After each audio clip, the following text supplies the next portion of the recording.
तो सभी का स्वागत है सदैव क्लासेस में। हम अब आगे एक कविता लेने वाले हैं। उस कविता का नाम है हम चलते सीना तान के। हम चलते सीना तान के। हम चलते सीना तान के। ये जो कविता है ये लिखी है डॉक्टर हरिवंश राय बच्चन जी ने। अभी बच्चन, अगर आप बच्चन तो बच्चन नाम से आपको पता होगा कि ये कौन है। तो ये है हमारे अमिताभ बच्चन, जो हमारे बॉलीवुड एक्टर है। उनके कौन है, ये पिताश्री है। तो डॉक्टर हरिवंश राय बच्चन, वो उनके पिताजी है। अमिताभ बच्चन यांचे ते वडील आहेत। जन्म 27 नवंबर 1907 इलाहाबाद उत्तर प्रदेश। इलाहाबाद को अभी प्रयागराज कहा जाता है। मृत्यु 18 जनवरी 2003। उनकी कौन कौन सी रचनाएं देखिए, मधुशाला, मधुकलश, निशा निमंत्रण, क्यों भूलूं क्या याद करूं, सॉरी क्या भूलूं क्या याद करूं, इस द्वार से सोपान तक, नीड का निर्माण, फिर आदि। परिचय। बच्चन जी की कविता में उत्तर छायावत के प्रमुख कवि है। कौन है ये? उत्तर छायावत बच्चन जी हिंदी कविता में उत्तर छायावत के प्रमुख कवि है। प्रस्तुत रचना के माध्यम से कवि ने समता, बंधुता, श्रम एवं देश प्रेम की भावना के महत्व को प्रतिपादित किया है। क्या कहा है इन्होंने? देखिए, इन्होंने कहा है समता, बंधुता, श्रम और देश प्रेम। चलिए हम जाएंगे आगे। यहाँ पे आपको कुछ खोजने को कहा है। देखिए, जैसे भारत के सभी राज्यों के प्रमुख भाषाओं के नाम बताओ। तो फिलहाल अगर हम बात करेंगे, आज है 21 जनवरी 2021। तो आज की हम बात करेंगे तो आज हमारे भारत में 28 राज्य है और हमारे यहाँ पे 8 केंद्र शासित प्रदेश है, जिन्हें हम यूनियन टेरिटरीज कहते हैं और इनको हम कहते हैं स्टेट्स। 28 घटक राज्य है आज की डेट में, क्योंकि 29 थे तो हमारा जम्मू कश्मीर को हमने डिसॉल्व कर दिया है, आपको पता होगा। चलिए, तो अगर कोई पूछे तो भाई हमारे भारत में कितने घटक राज्य है, कितने घटक राज्य है, तो कितने आए? 28 है। There are 28 states. तो उनकी प्रमुख भाषाएं कौन कौन से, आपको उनके नाम बता रहे हैं। तो ये आप ढूंढिए पुस्तक से या फिर अंतरजाल मतलब इंटरनेट से। चलिए हम जाएंगे हमारी कविता की ओर। बहुत ही सुंदर ऐसी कविता हमें हरिवंश राय बच्चन जी ने दी है। धर्म अलग हो, हमारे धर्म कैसे हो अलग हो, जाति अलग हो, वर्ण अलग हो, भाषाएं, पर्वत सागर तट वन मरुस्थल मैदानों से हम आए। फौजी वर्दी में हम सबसे पहले हिंदुस्तान के, भारत माता के बेटे हम चलते सीना तान के। आपने देखा होगा कि जो फौजी होते हैं, हमारे जो सोल्जर्स होते हैं, जो फौजी होते हैं, वो सबसे पहले हिंदुस्तान के होते हैं। किसके होते हैं? हिंदुस्तान के होते हैं, हमारे भारत देश के होते हैं। They are Indian first. Even we are also Indian first. हम भी सबसे पहले इंडियन है, भारतीय है। हमारा धर्म अलग है। कोई हिंदू है, कोई क्रिश्चियन है, कोई मुस्लिम है, कोई सिख है। हमारी जातियां अलग हो, हिंदुओं में भी अलग अलग जातियां होती हैं। हमारे वर्ण अलग है, कोई गोरा है, कोई काला है, तो सबके अलग अलग वर्ण होते हैं। हमारी भाषाएं तो बहुत अलग अलग भाषाएं हैं। आप अगर देखोगे तो हमारे हिंदुस्तान में हर 50 किलोमीटर, आप देखोगे हर 50 किलोमीटर में भाषा बदलती है, भाषा बदलती है। और भाषा में भी उपभाषाएं होती है। जैसे आप देखोगे मराठी, तो मराठी में भी बहुत सारी उपभाषाएं होती है। हिंदी में भी बहुत सारी उपभाषाएं होती है। हम कहाँ से आए? हम पर्वत से, हम सागर तट से, हम वन मरुस्थल मैदानों से हम आए। मतलब कोई कुछ लोग पर्वत मैदानों में रहते हैं, कुछ सागर किनारे रहते हैं, कुछ राजस्थान या फिर सब जगह से हम जाते हैं। कहाँ पे जाते हैं? फौज में जाते हैं। आपको पता होगा फौजी किसी एक धर्म के नहीं होते हैं, किसी एक जाति के नहीं होते हैं, किसी एक वर्ण के नहीं होते, किसी एक भाषा के नहीं होते। वो पूरे भारत के अनेक अनेक अलग अलग जगह से वहां पे जाते हैं। और हम कैसे चलेंगे? सीना तान के चलेंगे। हम किसी से डरेंगे नहीं, हम हमारे देश की रक्षा करेंगे। हिंदुस्तान की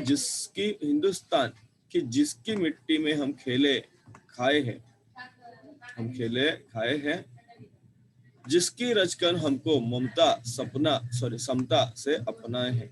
कर्ज चुकाने हैं हमको उन रचकन के एहसान के। भारत माता के हम बैठे हम चलते सीना तान। तो देखिए हिंदुस्तान की जिसकी मिट्टी हम खेले, हम हिंदुस्तान की मिट्टी में खेले हैं, इस मिट्टी से हमें अनाज मिला है, हमने खाया है वो अनाज। जिसकी रजकन में इस भारत की हर कण में हमें क्या मिलती है, ममता समता मिलती है। तो इसे हमें क्या करना है, हमें कर्ज चुकाना है। हमें क्या करना है, इसका कर्ज चुकाना है। रचकन के एहसान, हमें इसका कर्ज चुकाना है। हम कौन है, भारत माता के बेटे हैं। हम कैसे चलेंगे, सीना तान के चलेंगे। देखिए आपको यहाँ पे आपने देखा होगा अभी फौज में महिलाएं भी है। देखिए यहाँ पे आपने देखा होगा, यहाँ पे ये एयरफोर्स में एक महिला भी है। तो हर क्षेत्र में हम सब आगे बढ़ रहे हैं, हर क्षेत्र में हम सब आगे बढ़ रहे हैं, और पुरुष स्त्री सभी हम आगे बढ़ रहे हैं।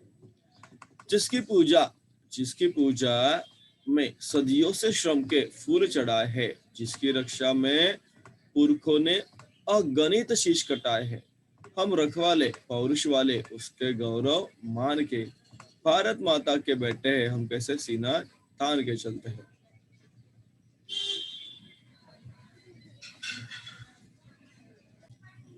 तो इस देश की रक्षा के लिए क्या हुआ है, अगणित शीश कट गए हैं। बहुत सारे लोगों ने अपने प्राणों की बाजियां लगा दी हमारे देश के लिए, और हम इसलिए हम क्या करेंगे, हम इस देश के रखवाले हैं। हम कौन है, इस देश के रखवाले हैं। हम कौन है, इस देश के रखवाले हैं। और इसी तरह हम देश का गौरव मान रखेंगे, हम देश को आगे बढ़ाएंगे। हम हर क्षेत्र में देश की क्या करेंगे, सेवा करेंगे। हम किसी का भेदभाव नहीं करेंगे। इस तरह से हम क्या करेंगे, आगे बढ़ेंगे। किसी शहीद और उसके परिवार के बारे में सुनो, जैसे शहीद का जन्म तिथि क्या है, उसका गांव कौन सा है, उसने कौन सी शिक्षा ली, कहाँ से ली, उसकी घटना क्या है वगैरह। हम गिर गए किंतु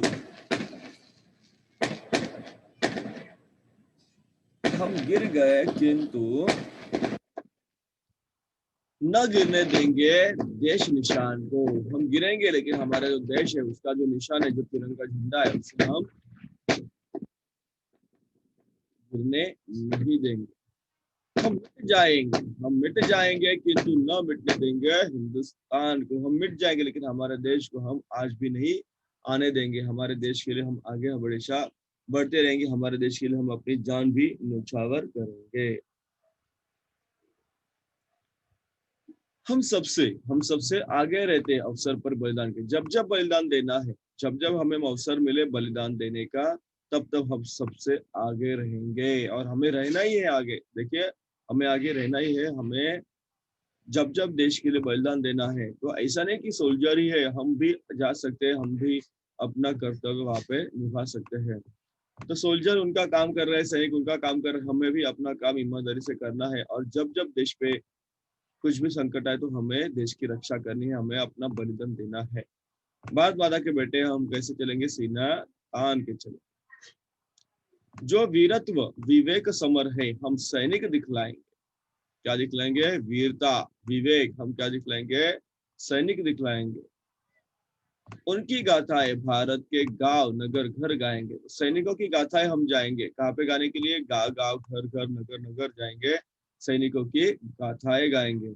अभी देखो आपको पता होगा कि अभी फिलहाल ही जो मतलब हमेशा चलता रहता है। आपको तो पता है कि जब हमारे सैनिक होते हैं वो हमारे शत्रुओं को मारते हैं। कभी कभी हमारे सैनिकों की भी जान उसमें कभी कभी जाती है। तो ये जो हमारे वीर है, जो हमारे शहीद है, इनके हमें गुणगान गाने चाहिए। अनगिन कंठों में गूंजेंगे बोल हमारे गान के। अनगिन बहुत सारे लोग हमारे साथ क्या करेंगे, इन सैनिकों का क्या करेंगे, गुणगान गाएंगे। भारत माता के हम बेटे हैं, कैसे चलेंगे, हम सीना तान के चलेंगे। देखिए हमें सबको अपना कर्तव्य अच्छी तरह से करना है। जैसे आप अगर किसान हो तो किसानों को किसान उनका काम करना है, मजदूर हो तो मजदूर को उनका काम करना है, आप विद्यार्थी हो तो आपको विद्यार्थी का काम करना है, अपने को आपको पढ़ना है। अगर आप देखिए यहाँ पे दिया, आप अगर फौजी हो तो फौजी का काम करना है। तो हर व्यक्ति को जो अपना काम दिया हो तो वो काम वो अगर ईमानदारी से करेगा तो हमारा देश आगे बढ़ेगा। शब्द वाटिका देखिए, बहुत सारे अच्छे अच्छे शब्द इसमें दिए हुए हैं आपको। जैसे मरुस्थल का मतलब होता है रेगिस्तान, डेजर्ट। मरुस्थल का मतलब क्या होता है? रेगिस्तान या फिर डेजर्ट। रजकण का मतलब होता है धूलिकण। एहसान का मतलब क्या होता है? उपकार। एहसान का मतलब क्या होता है? उपकार।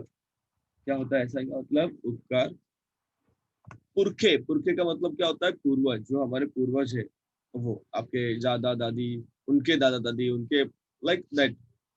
समर का मतलब होता है युद्ध। समर का मतलब क्या होता है? युद्ध। यहाँ पे एक मुहावरा दिया है, जैसे सीना तान कर चलना, मतलब गर्व से चलना। हम देश, हम कौन है? We are Indians. हम कौन है? इंडियन है। तो हम कभी भी हमारे इंडियन होने से हम क्या है? हमें गर्व है, हम इंडियन है। हाँ, समझे? तो हमें कैसे चलना है? गर्व से चलना है, क्योंकि हम सब क्या है? एक है, हम सब इंडियन है और हम सब भारतीय है। क्वेश्चन से बहुत इजी है, आप लिख सकते हो। बहुत ही प्यारा, अच्छा है। आपको भाषा की ओर जाना है। जैसे जैसे आपको कुछ वाक्य दिए, इन वाक्यों को आपको क्या करना है? अर्थ वाक्यों को आपको डिफ्रेंशिएट करना है। देखिए, जैसे विस्मयार्थ वाक्य, आप याद देखोगे तो आपको समझ में आ जाएगा कि ये जो चिन्ह होता है, ये विस्मयार्थ चिन्ह होता है।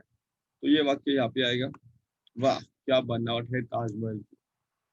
विधात्मक वाक्य सीधा सीधा वाक्य होता है, जैसे बच्चे हंसते खेल रहे थे, यहाँ पे आएगा।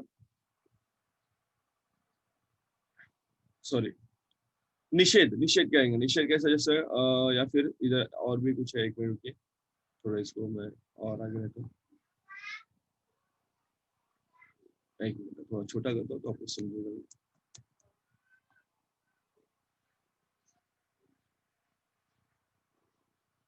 हम्म, तो यहाँ पे देखिए, आपको 8 वाक्य दिए हुए हैं और 8 वाक्यों के लिए आपको 1 2 3 4 5 6 7 8 है।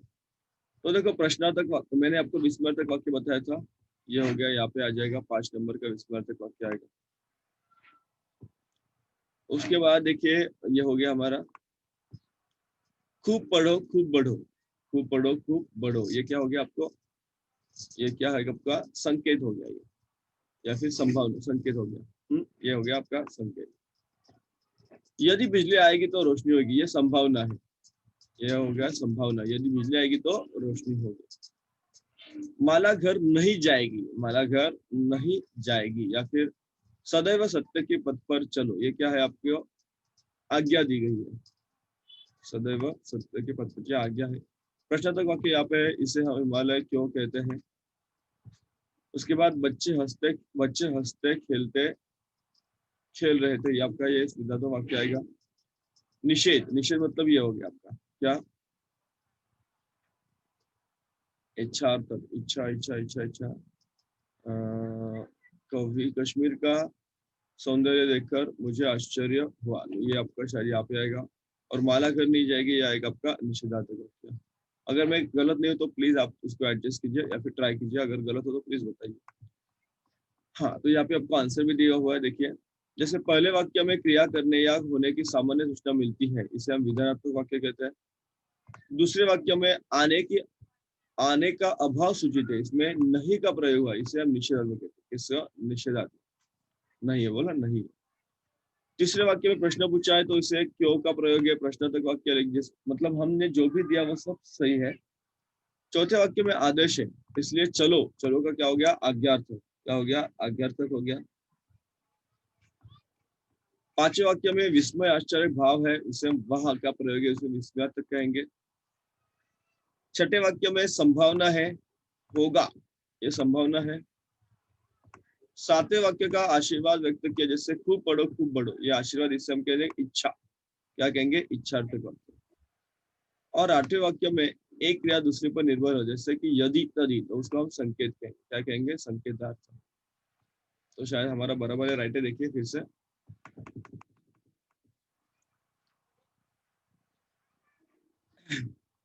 होगा। ठीक है, चलो। इसके आंसर भी आपको इसमें से मिल जाएंगे, कौन कौन से वाक्य है। कुछ ये अभी आपका सिलेबस यहाँ पे खत्म हो रहा है, तो इसलिए थोड़ा सा कुछ क्वेश्चन हम देख लेते हैं। अभ्यास 2, अभ्यास 3 भी देखेंगे। वाक्य बनाने हैं आपको यहाँ पे। हाँ, ये तो कोई चित्र है, ये तो बहुत अच्छा है, आप इसकी कथा बना सकते हैं। देखिए, दोस्त रहते हैं, गांव से जंगल की ओर से आगे जा रहे, मतलब एक गांव में दो दोस्त रहते हैं, वो किसी काम से शहर के बाहर या फिर गांव से बाहर जा रहे थे। जाते जाते दोनों को क्या है, बीच में एक जंगल लगता है, दोनों को बीच में क्या लगता है, एक जंगल लगता है। और वहां पे वो रुकते हैं और खाना खाने लगते हैं। जैसे खाना उनका होता है, उस समय वहां पे पीछे कौन आता है, भालू आता है। मैं शॉर्ट में बता रहा हूँ, आप थोड़ा सा अच्छी तरह से लिखिए। भालू आता है, भालू को देखकर एक जो दोस्त होता है वो जल्दी से पेड़ पर चढ़ जाता है। दूसरे को पेड़ पर चढ़ना नहीं आता है, वो गिर जाता है। गिरने के बाद गिरने के बाद वहां पे जो भालू आता है, तो उसको पता होता है कि भालू जो आदमी मरा हुआ है, ऐसी जो उसकी सांस वो रुका लेता है, उसको पता है कि ये मरे हुए लोगों को भालू नहीं खाता है। तो भालू आता है, उसको सूंघता है, चला जाता है। ऊपर वाला देखता रहता है, वो चला जाता है। तो जैसे नीचे आता है, वो पूछता है कि अरे भाई, भालू ने तुझे कान में क्या कहा? वो बोला कि जो दोस्त आपको संकट में छोड़ के जाते हैं उन पर ध्यान नहीं रखता है। ठीक है, तो इस तरह से कुछ क्वेश्चन से आगे भी आप प्रयत्न कीजिए, अगर है पॉसिबल तो आप लिखिए, नहीं तो थोड़ा देखिए, आपको उसका आंसर वगैरह ढूंढना पड़ेगा। चलिए।